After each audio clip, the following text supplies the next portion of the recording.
সম্মানিত দেশবাসী, 5ই আগস্টের পরে বাংলাদেশের সকল পুলিশ প্রাণের ভয়ে তাদের কার্যক্রম, তাদের থানা, তাদের সব কিছু ছেড়ে পালালো। তারপর আবার ফিরে আসলো অনেক নাটকের পর। সেই সুযোগে ছাত্ররা ট্রাফিক কন্ট্রোল এবং টোটাল সব কিছু থানার যে নিরাপত্তা দেওয়ার চেষ্টা করেছে, তারা সেখানে সফল হয়েছে।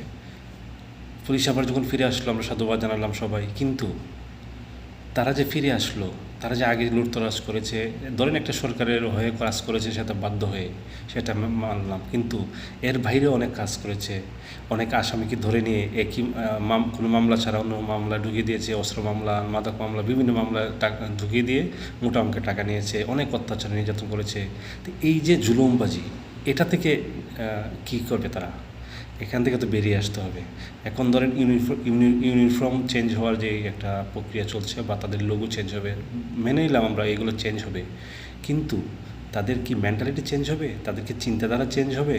তারা কি আগের যেই অত্যাচার নির্যাতন করেছে সেখান থেকে কি বেরিয়ে আসতে পারবে? আমার মনে হয় না।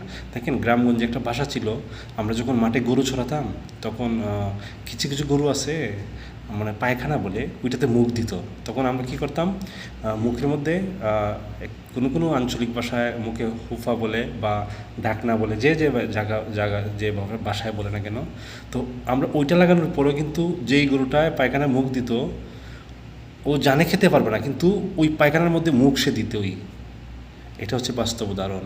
তো আমাদের কথা হচ্ছে, পুলিশকে চেঞ্জ আমরা করতে চাচ্ছি, কিন্তু তারা চেঞ্জ হতে চাচ্ছে কি না, তারা চেঞ্জ হতে পারবে কি না, তারা আদৌ কি বাংলার মানুষকে আইন অনুযায়ী তাদের জনগণের যে গোলাম, জনগণের যে চাকর, তারা সেই জনগণের খেদমতটাকে ঠিকমতো করবে কি না, এটা হচ্ছে তাদের বিষয়।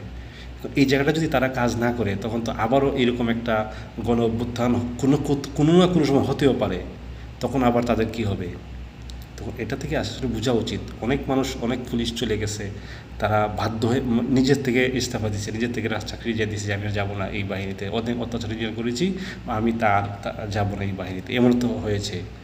তো আসলে আমাদের চিন্তাধারা, আমাদের মেন্টালিটি, আমাদের লক্ষ্য যদি আমরা চেঞ্জ না করি, বা ভালো মন্দ বুঝার যদি আমরা না বুঝি, তাহলে এই দেশ কোনো সময় উন্নতি করবে না। এবং এই একটা জায়গা থেকে যে উঠে আসতে হয়, এটা আমরা করতে পারবো না, বা পরিবর্তন হবে না, বা সুন্দর সবাইকে নিয়ে যে একটা আমরা একই সমাজে বসবাস করব, এরকম চিন্তাধারা যদি আমাদের না থাকে, তাহলে আমরা কোনোভাবেই সম্ভব না।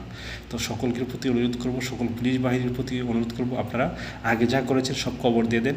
মনটাকে মনে করেন যে আপনার মেঘনা নদী থেকে গোসল করে চলে আসলে নতুন করে, যে সব পাপ আমি এখানে ধুয়ে আসলাম, আজকে থেকে নতুন করে আমি নতুন আইন অনুযায়ী মানুষের সেবা করব, মানুষের পাশে দাঁড়াবো, কোনো ধরনের মানুষকে হয়রানি করব না, টাকার লোভে কাউকে আমরা হেনস্থা করবো না। এরকম চিন্তাধারা যদি থাকে, তাহলে আবার আপনারা বাংলাদেশের সকল 18 কোটি মানুষের ভালোবাসা, সাপোর্ট পাবেন। দয়া করি আপনারা যেন আল্লাহ তাআলা আপনাদেরকে সেই জ্ঞান বুদ্ধি দেন। সবাই যে খারাপ তা না, প্রায় 95% পুলিশ এরকম অপরাধে জড়িয়ে গিয়েছিল আমার ধারণা।